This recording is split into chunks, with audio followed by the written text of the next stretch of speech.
ان کا کچھ کرو۔ چند دن پہلے یہاں ننکانہ صاحب بے سانیوں نے جلوس نکال کے کہا مسلمانوں شرم کرو، ان کی مدد کرو۔ پوپ بول پڑا، پوپ ایسانیوں کہا کہ مسلمانوں کہاں ہو، کدھر ہو تم، ان کی مدد کرو، نکلو ظلم ہو رہا ہے۔ پوری دنیا چیخی۔ آپ کے ملک میں آ کے امریکہ ڈرون حملے کر جائے تو آپ کی وزارت داخلہ کو بعد میں ہوش آتا ہو، ہمیں تو پتہ نہیں چلا، ہم تو سوئے ہوئے تھے، وہ حملہ کر گیا۔ اور عالمی قوانین کی مخالفت کر کے برما کی حکومت کہتی ہے کسی صحافی کو بھی ہم اندر نہیں جانے دیں گے، ہمارا ذاتی معاملہ ہے۔ ایسے بے شرم لوگوں کو اپنا نمائندہ بناتے ہو، جنہیں ہوش تک نہیں اس بات کی۔ ہم نے کلمہ پڑھا ہوا ہے نبی پاک صلی اللہ علیہ وسلم کا، میرے رسول پاک سید عالم نور مجسم صلی اللہ علیہ وسلم نے جو لوگ تیار فرمائے، نیند تو نہیں آ رہی آپ حضرات؟ نبی پاک نے جو لوگ تیار فرمائے، حضرت کعب بن مالک رضی اللہ تعالیٰ، حضور نے فرمایا چلو تبوک پہ میرے ساتھ، سارے چلو، سب تیار ہو گئے۔ حضرت کعب بن مالک فرماتے ہیں مجھے گھوڑا بڑا دوڑانا آتا تھا، نیزہ بڑا چلانا آتا تھا، تلوار کا میں بڑا دھنی تھا، میں مالدار بھی تھا، میرے پاس بڑی وسائل تھے۔ حضور چلے گئے تو میں نے، یہ بخاری ہے، فرماتے ہیں میں نے سوچا کہ میں چلا جاؤں گا، کل میں گھوڑا دوڑاؤں گا، میں نے پیچھے پہنچ جانا، پرسوں چلا جاؤں گا، ترسوں بس سستی ہو گئی، نہ جا سکا۔ فرماتے ہیں وقت بیت گیا، حضور چلے گئے، آج جاتا ہوں کل چاہتا ہوں، اسی میں حالات سارے گزر گئے، حتیٰ کہ اللہ کے رسول واپس آ گئے۔ فرماتے ہیں کچھ بوڑھے تھے جو نہ جا سکے اور کچھ منافق تھے جو حضور کے ساتھ جہاد پہ نہ جا سکے۔ آپ فرماتے ہیں میں جوان بھی تھا، تیر انداز بھی تھا، اور دنیا عرب سارا جانتا تھا کہ مالدار بھی ہے، اللہ تعالیٰ کی دی ہوئی بڑی نعمتیں تھے، میں نہ گیا، اور ہو غلطی گئی، سستی گئی۔ فرماتے ہیں حضور مدینے میں آئے، جب مسجد نبی میں بیٹھے تو منافق آ کے بہانے کرنے لگے، کوئی کہنے لگا بچی بڑی بیمار تھی، کوئی کہنے لگا حضور کل ہی صحیح ہوا ہوں۔ فرماتے ہیں مجھے بھی پتا تھا، اور پتا مصطفیٰ کو بھی تھا جھوٹ بول رہے، حضور کو پتا تھا، پر وہ بہانے کرتے، حضور قبول کرتے، میں چلو جاؤ۔ کہا فرماتے ہیں ایک منٹ کے لیے مجھے بھی وسوسہ آیا کہ کوئی بہانہ نہ کر دوں، لیکن پھر میں نے سوچا بہانہ کس کے سامنے کروں، جسے اللہ تبارک و تعالیٰ نے نبوت کی آنکھ عطا فرمائی ہوئی ہے، اس محبوب کے سامنے بہانہ۔ اس خیال آیا مسلمان نیک و بد پہچان جاتے ہیں، محمد آدمی کے دل کی باتیں جان جاتے ہیں، کدھر بہانہ کروں، حضور کو تو سارا پتا ہے۔ فرماتے میں گیا، حضور نے پوچھا کیوں نہیں آئے، اور پوچھا بھی مسکرا کے، کیوں نہیں آیا، مسکرا کے پوچھا۔ فرماتے ہیں میں نے سچ سچ بولا، میں نے کہا یا رسول اللہ سستی ہو گئی، حضور غلطی ہو گئی، جو بہانے لگا رہے تھے ان کو آزادی مل گئی، اور مکتب عشق کا دستور نرالا دیکھا، اس کو چھٹی نہ ملی جس نے سبق یاد کیا۔ فرماتے ہیں ان کو چھٹی مل گئی، میں نے کہا حضور غلطی ہو گئی، تو نبی پاک نے فرمایا اس سے کوئی بندہ کلام نہ کرے، خبردار میرے ساتھ بھی گفتگو نہ کرنا۔ حضرت کعب بن مالک فرماتے ہیں میرا چچا زاد بھائی، خالہ زاد بھائی سارے رہتے تھے، میں کسی کو سلام لیتا تو کوئی جواب بھی نہیں دیتا تھا۔ فرماتے ہیں میں مسجد میں نماز پڑھنے آتا، پر صحابہ کرام کو حضور نے منع کر دیا تو مدینے کی گلیاں بھی ناآشنا ہو گئی۔ فرماتے ہیں مجھے یوں لگتا تھا کہ مدینے کے در و دیوار بھی مجھ سے کلام نہیں کرتے، میں وہاں دعا منگیا کرو سنگیو کتے مرشد نہ رس جاوے، اے جنہاں دے پیر رس جان دے او جیوندے ہی مرے رہن دے۔ کہا اس طرح لگا کہ جیسے حالات بگڑ گئے سارے میرے حق میں۔ آپ فرماتے ہیں میں مسجد میں آ کے بیٹھتا تو جب مجھے پتا تھا، میں جب آنکھیں ادھر کرتا تو حضور مجھے دیکھتے، اور جب میں نبی پاک کو دیکھتا تو حضور چہرہ پھیر لیتے۔ بول پڑے خواجہ غلام فرید صاحب، کہنے لگے میں ویکھاں تے میرا یار نہ ویکھے، جے میں نام ویکھاں تے او ویکھے، ایڈے نصیب کتھوں تتڑی دے او میرے وچ ویکھن دے ویکھے، غلام فریدا او بوے یار دے مریے پامیں ویکھے یا نہ ویکھے۔ آپ فرماتے میں سید عالم صلی اللہ علیہ وسلم کو دیکھتا تو حضور رخ انور پھیر لیتے۔ حضرت کعب بن مالک رضی اللہ تعالیٰ عنہ فرماتے ہیں کہ حضور کا حکم آیا کہ بیوی کو علیحدہ کر دو، بار پہلے کوئی نہیں بات کرتا، اب کہا بیوی کو علیحدہ کر دو، تو میں نے کہا حضور طلاق دے دوں، فرمایا نہیں میکے بھیج دو، طلاق نہیں دینی۔ فرماتے ہیں بال بچہ بھی چلا گیا، نہ گھر میں کوئی نہ باہر کوئی، تنے تنہا۔ آپ فرماتے ہیں زمانہ جانتا تھا، عرب کے صوبوں میں بات پھیل گئی کہ کعب بن مالک جیسا سردار، مالدار، گھوڑ سوار، تیر انداز، نیزہ باز، اتنا بڑا سیانہ سنجیدہ آدمی جدا کر دیا نبی پاک نے۔ فرماتے ہیں غسان کے عیسائی بادشاہ نے مجھے خط لکھا۔ حضرت کعب فرماتے ہیں بڑی آزمائش تھی، پر یہ مصیبت سب سے بڑی تھی۔ غسان کے عیسائی بادشاہ نے خط لکھا، اس کا آدمی مجھے ڈھونڈتا پھرتا مدینے میں، میں ملا تو خط اس نے مجھے دیا۔ خط میں یہ نہیں لکھا تھا کہ کافر ہو جاؤ معاذ اللہ، یہ نہیں لکھا تھا عیسائی ہو جاؤ۔ اس نے خط میں لکھا کہ کعب ہم نے سنا ہے تمہارے نبی نے تمہیں چھوڑ دیا، ناراض ہو گئے، تم تو اس قابل تھے کہ صوبے کے گورنر بنائے جاتے، تم تو بڑے عہدے کے قابل تھے، تمہاری تو شہرت ہے سارے علاقوں میں، تم آ جاؤ ہمارے پاس، ہم تمہیں بہت بڑا عہدہ دے دیں گے۔ حضرت کعب بن مالک فرماتے ہیں اب میری چیخیں نکلی، اب میں تڑپ کے رویا۔ میں نے وہ اس کا خط پکڑا اور جلتے ہوئے تنور میں ڈالا اور مسجد نبی میں سر سجدے میں رکھ کے میں نے کہا اے اللہ، میرا ایمان اتنا ہی مشکوک ہو گیا ہے کہ کافر کہتے ہیں میں ان کے ساتھ مل جاؤں گا۔ اے اللہ، میرا ایمان اتنا مشکوک، کافر سمجھنے لگے ہیں کہ میں مسلمانوں کو چھوڑ کے ان سے اتحاد کروں گا۔ یہاں لوگ کہتے ہیں ہم نے پریشر کے لیے ان کو ساتھ ملایا، ہم نے پریشر کے لیے کافر سے سمجھوتا کرو گے، اپنے بھائی پر ظلم کرنے کے لیے بے ایمانوں کے ساتھ دوستی کرو گے۔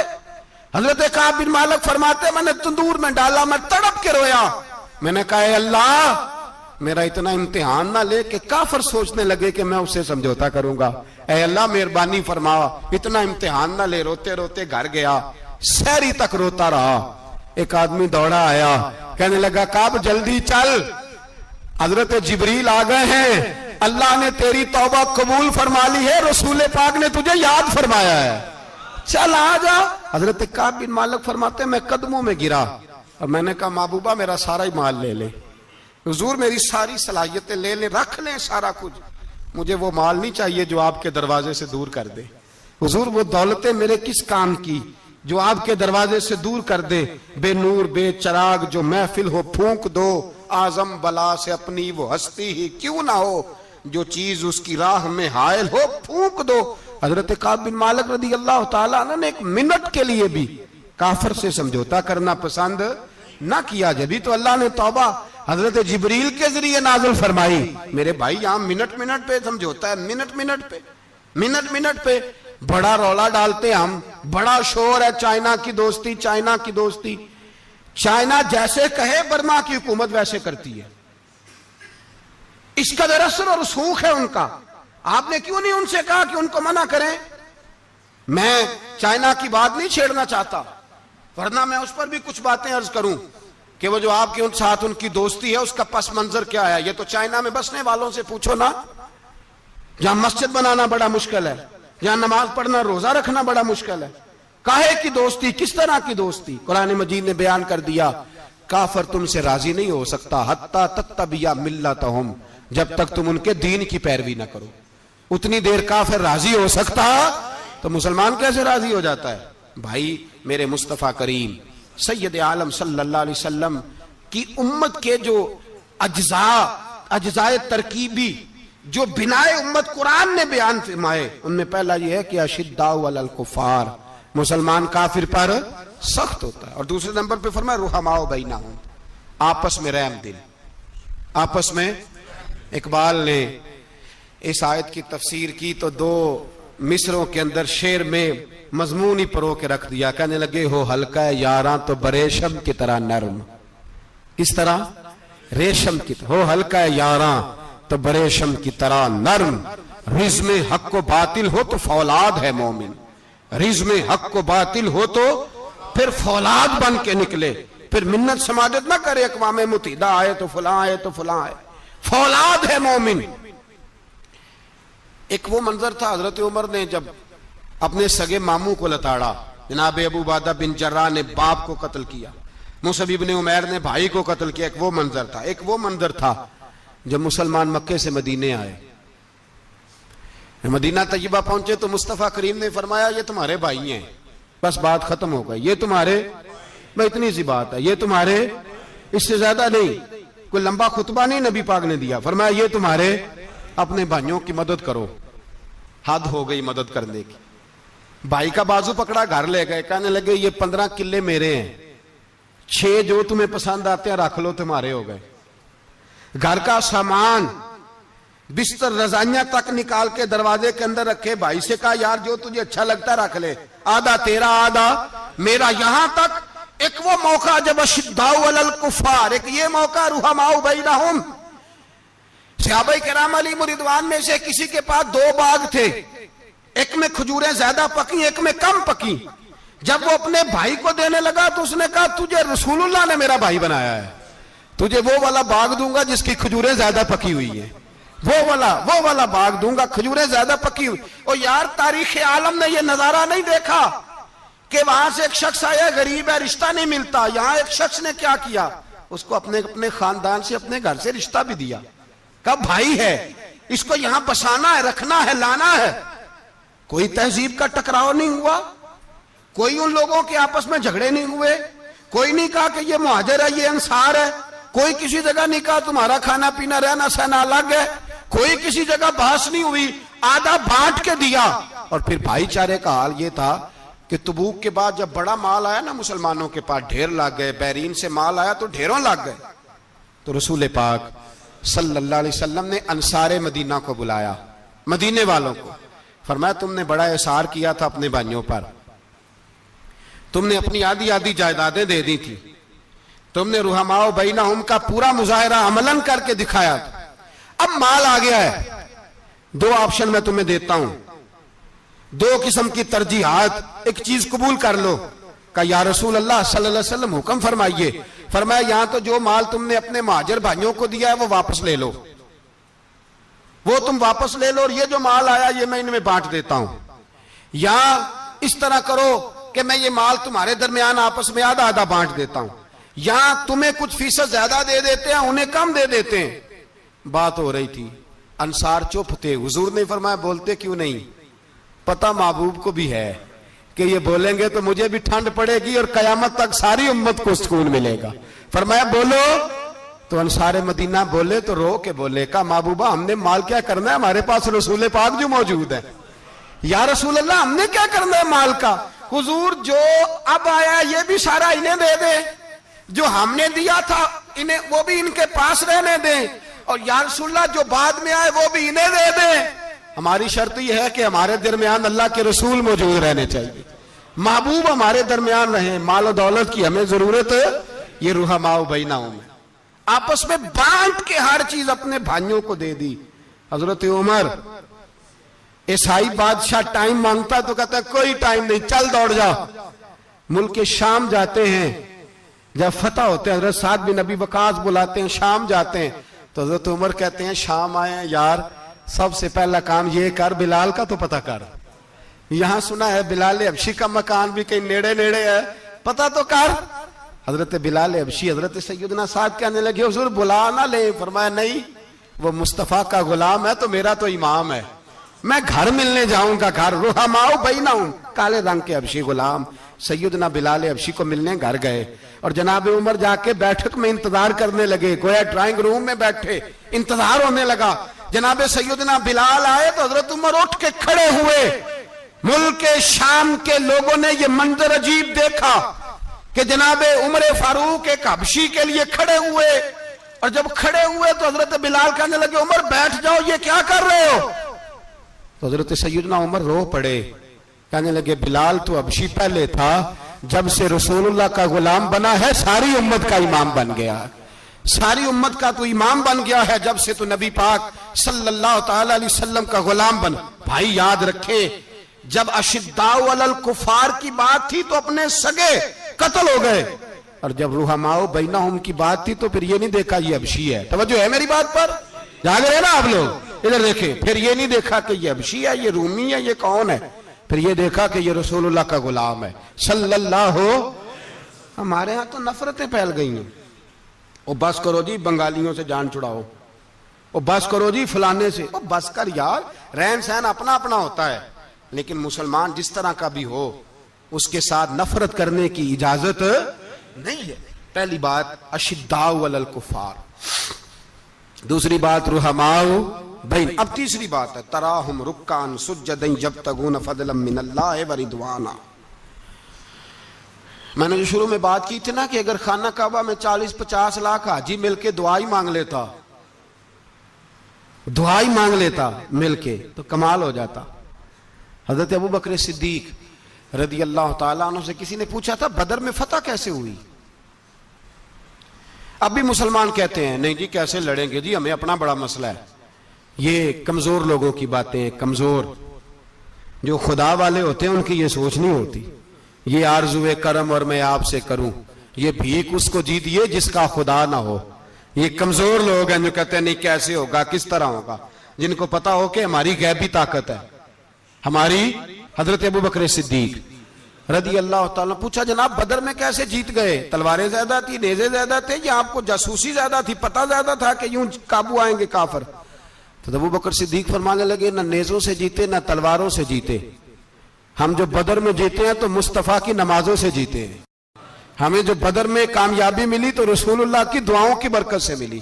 فرمانے لگے کافر ساری رات شرابیں پیتے رہے، ساری رات وہ ناچ گانے میں مصروف رہے، اور میں حضور کے خیمے میں موجود تھا، نبی پاک ساری رات نماز پڑھتے رہے، ساری رات حضور نماز پڑھتے رہے، ساری رات اللہ سے دعا کرتے رہے۔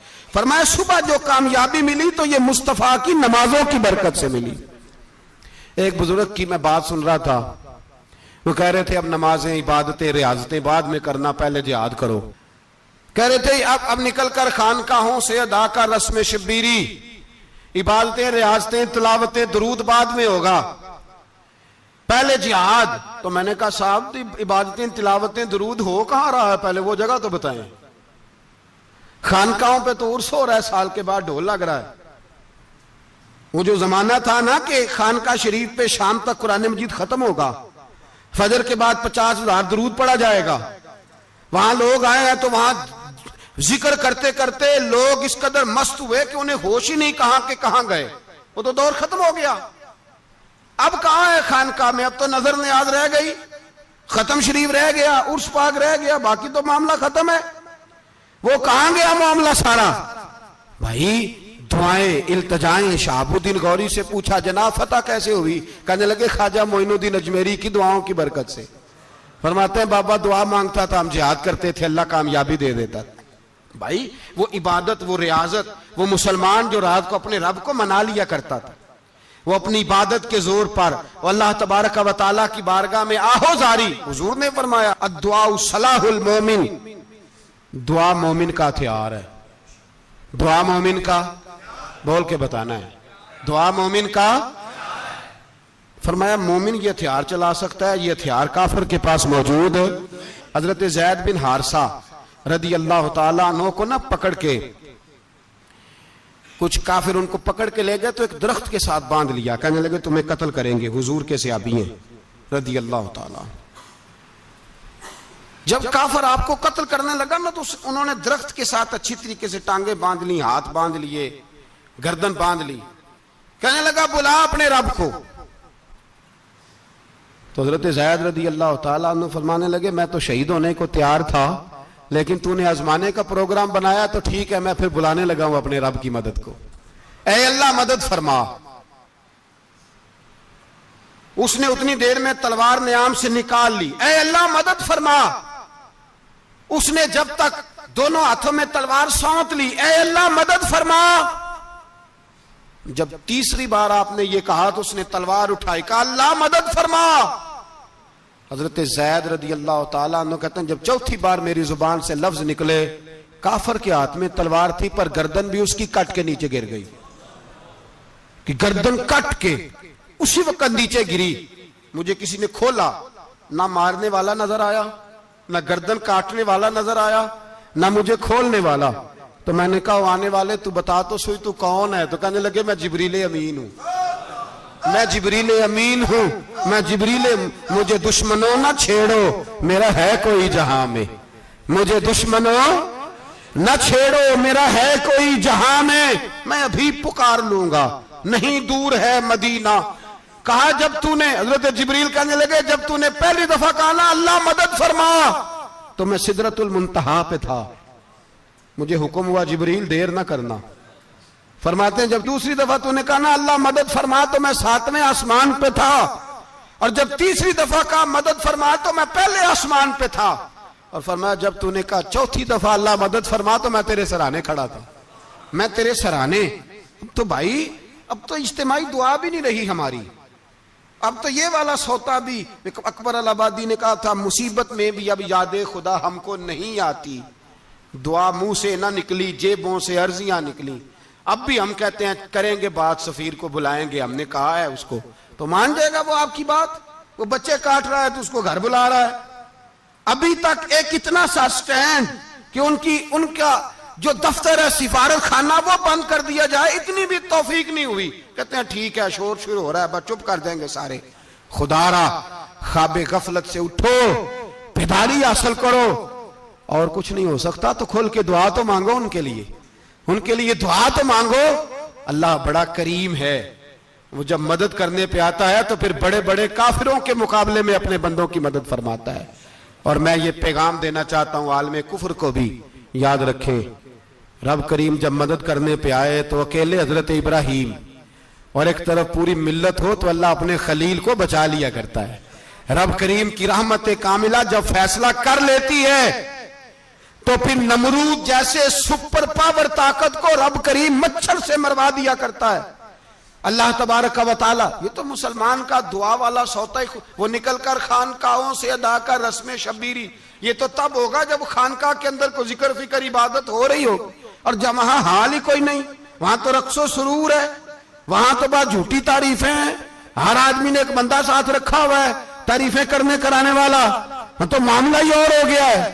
میرے بھائی عبادت کی لذت حضرت سیدنا عمر فاروق، سب بولیے رضی اللہ تعالی. حضرت عمر فاروق رضی اللہ تعالیٰ عنہ کا مبارک زمانہ ہے. حضرت عمر نے فوج بھیجی ایران کے حکمران کے ساتھ جہاد کرنے. ایران کے بادشاہ نے 2 عیسائی جاسوس بھیجے، کہنے لگا ذرا پتہ تو کرو مسلمانوں کا رات کا طریقہ کیا ہے، میں صف بندی کراتا ہوں. وہ ساری رات صف بندی کراتا رہا. 2 جاسوس آئے مسلمانوں کی معلومات کرنے. معلومات کر کے جب واپس گئے تو حضرت عمر فاروق رضی اللہ تعالیٰ عنہ کے سپاہیوں کو دیکھا، غور سے پلٹے تو بادشاہ کہنے لگا کیا حال دیکھ کے آئے ہو؟ کہنے لگا سارے مسلح پہ بیٹھے ہوئے، جتنے گھنٹے ہم وہاں رہے ہیں مجاہدین مسلح پہ رہے ہیں، یوں لگتا ہے جیسے ان کا دنیا داری سے کوئی تعلق. اور کہنے لگے بادشاہ کوئی ایسی طاقت ہے جس کو وہ بلا رہے تھے، کوئی ایسی قوت ہے جس کو وہ پکار رہے تھے. ہمیں بھی وہاں کھڑے ہو کے محسوس ہوتا تھا کہ ہاں کوئی ہے جو آ جائے گا ان کی مدد کے لیے، کوئی ہے جو پہنچے گا ان کی مدد کرے گا. ایران کا بادشاہ کہنے لگا مجھے سمجھ آ گئی ہے، وہ جسم کی طاقت سے ہی نہیں لڑتے، وہ کوئی غیبی طاقت ہے جس سے وہ لڑتے. بھائی وہ غیبی طاقت بھی تو ہمارے پاس ہم نے ناراض کر لیا نا، وہ بھی تو نہیں نا، مسجد کا رخ بھی تو کوئی نہیں. اور میں نے پچھلے جمعے بھی کہا تھا پھر کہتا ہوں وہن ہو گیا امت کو. نبی پاک نے فرمایا امت کو وہ کیا ہے، دنیا سے محبت ہو گئی ہے، موت سے کراہت ہو گئی، وہن ہے. صحابہ کرام کو موت سے بڑا پیار تھا، موت سے بڑی محبت کر. ہماری طرح نہیں، وہ کہتے تھے مریں گے تو منو مٹی، تو وہاں ٹھیک ہے عذاب قبر حق ہے، لیکن میں کہا کرتا ہوں سالوں کے بعد جو پردیس سے ماں کے پاس آئے، ماں اسے عذاب نہیں دیتی، اس کا ماتھا چوما کرتی ہے.